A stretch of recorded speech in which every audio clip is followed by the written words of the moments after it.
All right, you eco-conscious motherfuckers, welcome back to the deep dive. We're diving into some seriously wonky shit today. Environmental policy. I know.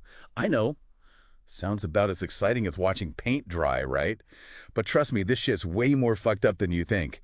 We've got a badass expert here to break it all down. So Yeah? grab a beer, light up a joint, and get ready to have your mind blown. So let's cut the crap out. What the hell is environmental policy anyway? Explain it like I'm a 5-year-old with a bong in one hand and a grenade in the other. We'll strip away all the fancy pants jargon. Environmental policy is basically how governments and bigwig organizations try to deal with all the shit we're doing to the planet. We're talking pollution, trash, saving endangered species, managing forests and water, all that jazz. Sounds like a whole lot of bureaucratic bullshit to me. Do these policies actually make a goddamn difference, or are they just a bunch of virtue signaling crap? That's the million-dollar question, isn't it? One of the main reasons governments get involved in this shit is because of something called market failure. Basically, the free market doesn't give a damn about the planet. You mean like those asshole corporations dumping toxic waste into rivers and shit? Exactly. They're making a profit by polluting because cleaning up their mess would cost them money.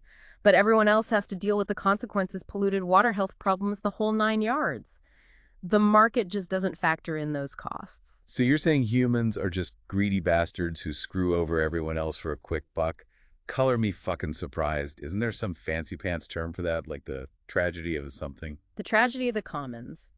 It's this idea that when everyone has free access to a shared resource, like a forest or a fishing ground, they'll take and take until there's nothing left, even if it screws everyone in the long run. Classic human behavior. Always got to take the last slice of pizza, even if it means everyone else goes hungry. Right.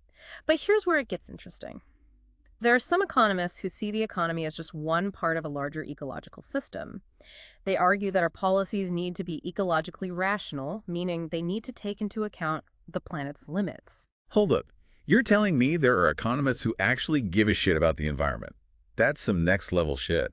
Yeah, it's a pretty radical idea. These guys are talking about things like environmental integration, weaving environmental goals into other policies like agriculture and transportation. So instead of just focusing on making cars more fuel efficient, we also need to think about how to get people to drive less. Exactly. It's about seeing the bigger picture and understanding how everything is connected. God, I'm starting to see how this shit gets complicated. So how do governments actually try to fix these environmental shit shows? What tools do they have in their toolbox? Well, there are three main approaches. You can think of it like training a stubborn-ass dog. You can use a stick of carrot, or you can try to reason with the little fucker. Okay, I'm liking this analogy. Give me the dirty details. The stick is regulation. Governments set rules like limits on pollution or bans on certain chemicals. If you break the rules, you get smacked with fines or even jail time. Pretty straightforward. Sounds kind of authoritarian, but I guess sometimes you got to lay down the law. What about the carrot? That's economic instruments. Think taxes on pollution subsidies for green energy, or even creating markets for things like carbon emissions. The idea is to make it financially beneficial to be eco-friendly. So basically, bribing people to do the right thing. You could say that. It's about using market forces to incentivize sustainable behavior. All right, and what about that whole reasoning with the dog thing? That's normative instruments. This is all about trying to convince people to do the right thing through awareness campaigns, education, and so on. So basically, guilt-tripping people into saving the planet. In a nutshell, yeah, it's about appealing to people's values and encouraging them to make more environmentally conscious choices. All right, I think I'm starting to get a handle on this shit. But let's be real. Do any of these approaches actually fucking work? That's the million-dollar question, isn't it? The truth is, there's no magic bullet. Each approach has its own set of strengths and weaknesses. All right, let's break this shit down. What are the pros and cons of each approach? Hit me with the knowledge nukes. Let's start with regulations. They can be pretty damn effective, especially for clear-cut issues like dumping toxic waste. You set a rule, you enforce it, and boom, problem solved. But they can also be rigid and bureaucratic. Sometimes they end up being more about ticking boxes than actually solving the problem. Yeah, I can see how that could happen. Governments love their red tape. What about economic instruments? Those seem kind of sneaky. They can be more flexible and can even generate revenue for governments, but sometimes they create perverse incentives, like companies finding loopholes to avoid paying taxes instead of actually reducing pollution. So it's like playing whack-a-mole with these corporations. Pretty much. And then there's the whole issue of setting the right price for things like carbon emissions. Too low and it doesn't make a difference. Too high and it could cripple the economy. Sounds like a delicate balancing act. What about those feel-good sermons you mentioned? The whole save the planet, recycle your goddamn yogurt containers bullshit. Exactly. They can raise awareness and sometimes even change individual behavior. But let's be real, they're often symbolic and don't really address the systemic issues driving environmental destruction. Sometimes they even give people a false sense of complacency, like they've done their part by switching to those stupid paper straws. Yeah, those paper straws are a fucking joke.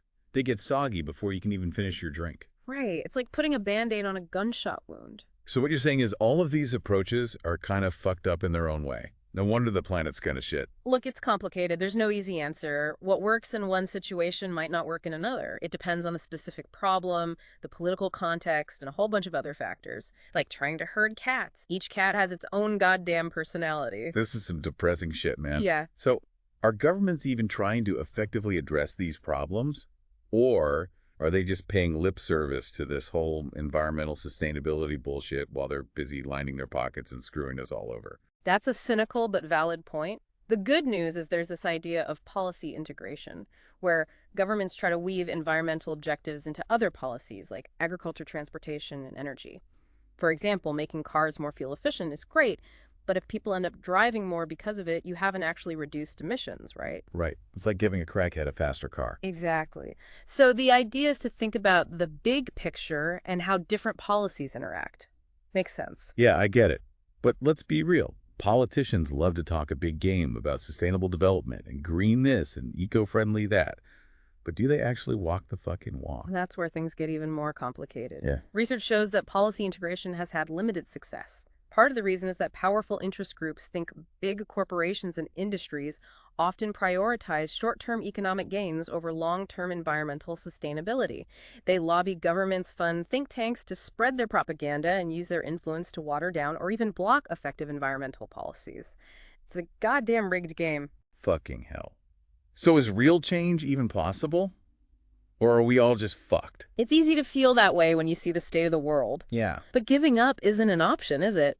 What the hell can we do to turn this goddamn ship around? So what, we just need to guilt trip everyone into becoming eco-warriors? Good fucking luck with that. People are too busy watching TikTok and jerking off to care about saving the goddamn planet. It's not about guilt, it's about empowerment. We need to create a system where people feel like they have a voice and can actually influence policy. Imagine if citizens had more direct control over how governments spend money or could propose and vote on environmental policies. That's some next level shit. Sounds kind of utopian, doesn't it? Like some hippy-dippy fantasy land where everyone's holding hands and singing Kumbaya while the planet burns. Maybe, but there are real-world examples of this shit working. Look at Switzerland. They have this system of direct democracy where citizens can propose and vote on laws, including environmental policies. And they've got some of the strongest environmental protections in the world. It's proof that a more democratic and participatory approach can actually make a difference. So you're saying we need to stop bitching about the problem and start demanding a system where our voices actually fucking matter. Exactly. And it's not just about voting or signing petitions. It's about getting involved in local communities, supporting grassroots organizations, and holding those in power accountable. It's about realizing that we all have a role to play in shaping a more sustainable future. It's about collective action, not just individual responsibility. Well, shit. You've officially blown my mind, and maybe even given me a sliver of hope for the future. So for all you fuckers listening out there feeling overwhelmed and pissed off about the state of the planet, you're not alone. We've just scratched the surface of this complex-ass topic, but hopefully we've given you some food for thought and maybe even some motivation to get off your ass and do something about it, because if we don't fight for our goddamn planet, who the fuck will? That's it for this episode of The Deep Dive. Stay curious, stay angry, and stay fucking wild. Peace out.